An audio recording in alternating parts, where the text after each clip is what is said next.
I spent a good bit of time in uniform and very little knowledge or association with VA. So I had a steep learning curve when I arrived 2 years ago.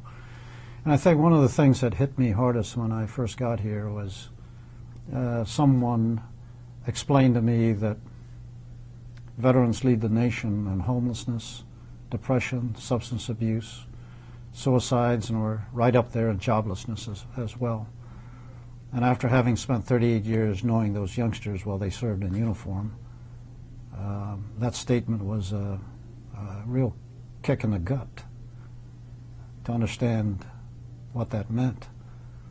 And as I've said before, I had to repeat it to myself over and over again to remind myself that something needed to be done about this. I repeated it so that I wouldn't become inured to that statement, so that it didn't disappear into the background noise of everyday business. Right.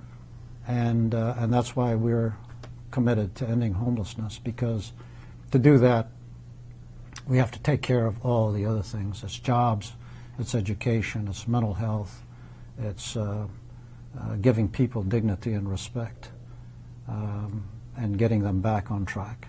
Yes, sir. And so that's what we're about.